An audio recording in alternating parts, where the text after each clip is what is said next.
اللهم صل على سيدنا ومولانا محمد وعلى سيدنا علي وسيدتنا فاطمة وسيدتنا زينب وسيدنا حسن وسيدنا حسين. اعوذ باللہ من الشیطان الرجیم. بسم اللہ الرحمن الرحیم. الحمد للہ رب العالمین والصلاة والسلام علی اشرف الانبیاء والمرسلین واہل بیتہ الطیبین الطاہرین المعصومین. اما بعد. سورہ مبارکہ اعراف آیت نمبر 96 سے آیت نمبر 104 96 سے 104. پہلی آیت جو یہاں میں نظر آ رہی ہے اس میں پروردگار عالم ارشاد فرماتا ہے وَلَوْ أَنَّ أَهْلَ الْقُرَىٰ آمَنُوا وَاتَّقَوْا، اور اگر ان بستیوں کے باشندے ایمان لاتے اور تقوی اختیار کرتے لَفَتَحْنَا عَلَيْهِمْ بَرَكَاتٍ مِّنَ السَّمَاءِ وَالْأَرْضِ، تو ہم کھول دیتے ان کے لیے آسمان سے برکتوں کا سلسلہ، برکتوں کے دروازے کو، اور زمین سے بھی. آسمان کی طرف سے برکتیں، بارش بھی ہو سکتی ہیں، زمین کی طرف سے نباتات کی پیداوار بھی ہو سکتی ہے. آسمان کی برکت سے مراد دعا کا قبول ہونا بھی ہو سکتا ہے، اور زمین کی برکت ضرورتوں کا پورے ہوتا رہنا بھی ہو سکتا ہے. یہ تمام تر چیزیں ممکن ہیں. مقصد یہ ہے یہاں پر بتانے کا کہ اگر انسان ایمان لے آئے، تقوی لے آئے، تو پھر پروردگار عالم کی طرف سے گنجائشیں پیدا ہوتی رہتی ہیں. انسان تھوڑے میں بھی پورا کرنے کی پوزیشن میں آ جاتا ہے، جو برکت کا ایک مفہوم بھی ہے، اور خدا کی طرف سے وسعت بھی پیدا ہو جاتی ہے. جو اللہ کا تقوی اختیار کرتا ہے اللہ اس کے لیے گنجائش پیدا کر دیتا ہے. یجعل لہ مخرجہ، جو دوسری جگہ پر آیا ہے. تو یہاں پر پروردگار عالم نے اس بات کی طرف متوجہ کیا ہے کہ ایمان اور تقوی کے اثرات صرف آخرت میں نہیں ہیں، بلکہ خود دنیا کے اندر بھی انسان ان کے اثرات کو اور اپنی اقتصادی حالت کے اندر بھی محسوس کرے اگر وہ ان کو اختیار کرے. اور اگر اس میں پوری بستی والے مل کر اس رجحان کو اختیار کر رہے ہوں، ایمان اور تقوی کو، تو پھر اوور آل اس کے اثرات ظاہر ہوتے ہیں. ظاہر انڈیویجلز کے جو اثرات ہیں وہ محدود ہوں گے. پھر دوسری آیت جو ہے اس کے اندر پروردگار عالم ارشاد فرماتا ہے افامن اہل القریٰ، کیا بستی والے بالکل بے خوف ہو گئے ہیں، ان یاتیہم باسنا بیاتن، کہ ان پر ہمارا عذاب رات کو جب کہ وہ سو رہے ہوں اس وقت آ جائے. وہم نائمون اوامن اہل القریٰ ان یاتیہم باسنا ضحی، یا وہ اس بات سے بے خوف ہو گئے ہیں کہ ان کے اوپر ہمارا عذاب آئے جب کہ وہ دن میں کھیل تفریح میں مصروف ہوں. یعنی ان کی کیا پوزیشن ہے، انہوں نے کیا سوچا ہے، خدا کا عذاب تو کبھی بھی آ سکتا ہے، لہذا ان کو امان میں نہیں ہونا چاہیے تھا بلکہ خدا کی بارگاہ میں گڑ گڑانا چاہیے تھا. مگر وہ بجائے اس کے کہ پروردگار عالم سے راز و نیاز کرتے، اس ممکنہ عذاب سے نجات کے لیے کوئی اقدام کرتے، وہ اپنی تفریح میں یا اپنے آرام میں لگے ہوئے تھے. افامنوا مکر اللہ، تو کیا وہ اللہ کے منصوبے کے مقابلے میں نڈر ہو گئے ہیں.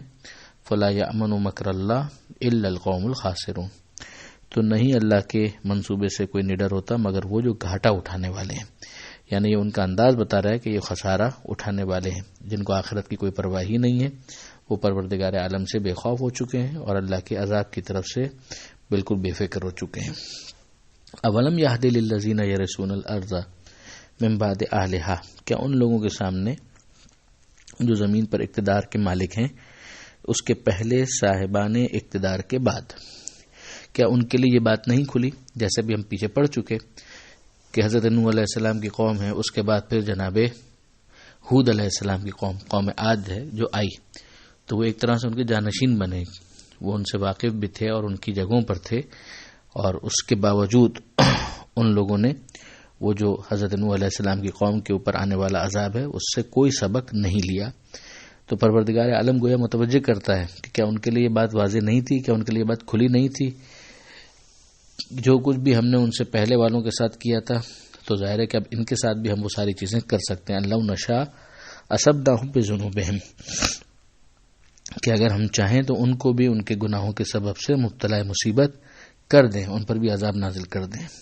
وَنَطْبَعُ عَلَىٰ قُلُوبِهِمْ، اور ہم ان کے دلوں پر مہر کر دیتے ہیں، فَهُمْ لَا يَسْمَعُونَ، تو وہ سنتے نہیں ہیں۔ یعنی اب اس کے بعد جب کہ وہ ہدایت لینے کے لیے تیار نہیں ہے تو پھر ہوگا یہی کہ پھر پروردگار عالم کی طرف سے توفیق سلب ہو جائے گی، یعنی توفیق لے لی جائے گی، چھین لی جائے گی، تو اس کا نتیجہ یہ نکلے گا کہ گویا ان کے دلوں پر مہر کر دی گئی ہے۔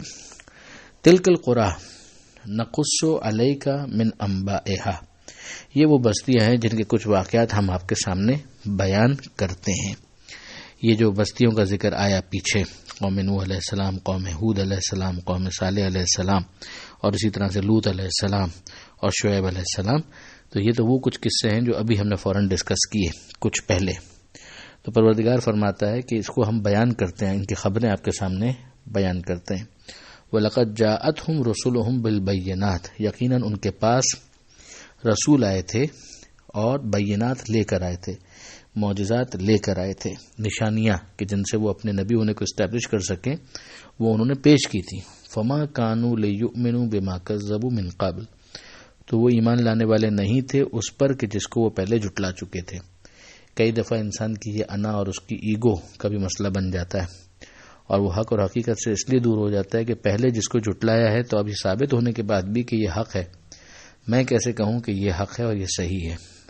یعنی اپولوجائز کرنا اور اپنی کریکشن کرنا، اس کے لیے وہ تیار نہیں ہوتے۔ یہ بھی وہ منزل ہے کہ جہاں پر توفیق سلب ہو جاتی ہے۔ کذالک یطبع اللہ علی قلوب الکافرین، اللہ اسی طرح سے کافروں کے دلوں پر مہر لگا دیتا ہے، وہی توفیق ان کی سلب ہو جاتی ہے۔ کفر ان کا پہلے، پھر پروردگار کی طرف سے گویا مہر لگا دی جاتی ہے۔ وما وجدنا لأکثرہم من عہد، اور ہم نے ان میں سے اکثر کے عہد و پیمان کی کوئی حقیقت نہیں پائی۔ یعنی جو عہد ہے وہ برائے نام عہد ہے ان کا، وہ چاہے فطری عہد ہو، عقلی عہد ہو۔ یعنی یہ خود آپ دیکھیں کہ ایک چیز سمجھ میں آ رہی ہے مگر اس وجہ سے انکار کر دینا کہ چونکہ پہلے میں اس کی تکذیب کر چکا ہوں تو اب کیسے ایمان لاؤں، تو یہ عہد فطری جو ہے کہ جو بلٹ ان انسان کے اندر موجود ہے کہ وہ حق اور حقیقت کی طرف جائے گا، اگر پاکیزہ فطرت ہو تو یہی ہوگا۔ عقل کا فیصلہ بھی یہی ہے، مگر پھر وہ اس کی وجہ سے، اپنے ایگو کی وجہ سے جب اس کا انکار کر دے تو یہ گویا اس فطری عہد کی پامالی ہے۔ وَإِن وَجَدْنَا أَكْثَرَهُمْ لَفَاسِقِينَ، اور ان میں سے اکثر کو ہم نے بد اعمال پایا۔ یعنی جو کافر ہیں وہ کفر میں تو مشترک ہو گئے، مگر پھر بد اعمال ہونے کے اعتبار سے، فاسق ہونے کے اعتبار سے ان میں بھی انٹینسٹی کے اعتبار سے کیٹیگریز بنے گی۔ کچھ ہوں گے جو بہت زیادہ بد اعمال ہوں گے، کچھ ہوں گے جو کم بد اعمال ہوں گے، تو وہ اپنی اپنی کیٹیگریز کے اندر پلیس ہو جائیں گے۔ پھر اس کے بعد ارشاد ہوتا ہے حضرت موسیٰ علیہ السلام کے بارے میں۔ اب یہ تھوڑا سا فاصلہ آیا اور اب جناب موسیٰ علیہ السلام کا ذکر شروع ہو رہا ہے جو کافی آگے تک جائے گا۔ ثم بعثنا من بعدہم، پھر ہم نے بھیجا ان کے بعد موسیٰ کو، موسیٰ بآیاتنا الی فرعون و ملئہ، اپنی نشانیوں کے ساتھ ہم نے موسیٰ علیہ السلام کو بھیجا فرعون کی طرف اور اس کے یہاں کے عمائدین کی طرف، وہی جو اس کے بڑے انفلوئنسنگ افراد، جو دربار کے بڑے افراد تھے، ان کے پاس ہم نے موسیٰ علیہ السلام کو بھیجا اور نشانیوں کے ساتھ بھیجا۔ فظلموا بہا، تو ان لوگوں نے ان کے ساتھ ظلم سے کام لیا۔ فانظر، تو ذرا دیکھو، کیف کان عاقبۃ المفسدین، کہ جو فساد کرنے والے ہیں پھر ان کا انجام کیا ہوا۔ وقال موسیٰ، اور موسیٰ علیہ السلام نے کہا، یا فرعون، اے فرعون، انی رسول من رب العالمین، میں عالمین کے پالنے والے کی طرف سے رسول بن کر آیا ہوں۔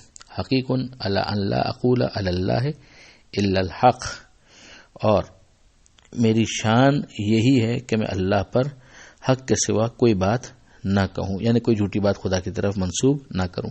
اب یہ بحث آگے بڑھے گی، یہ بھی 105ویں آیت پر ہم تھوڑا سا آگے بڑھ گئے جو اگلے صفحے پر ہے، تو انشاءاللہ اس کو حضرت موسیٰ علیہ السلام کا جو اسٹیٹمنٹ ہے اس کو انشاءاللہ کل ہی مزید دیکھیں گے۔ پروردگار عالم سے دعا ہے قرآن سمجھنے اور عمل کرنے کی توفیق عطا فرما، اور وارث قرآن امام زمانہ کے ظہور میں تعجیل فرما۔ وآخر دعوانا ان الحمد للہ رب العالمین۔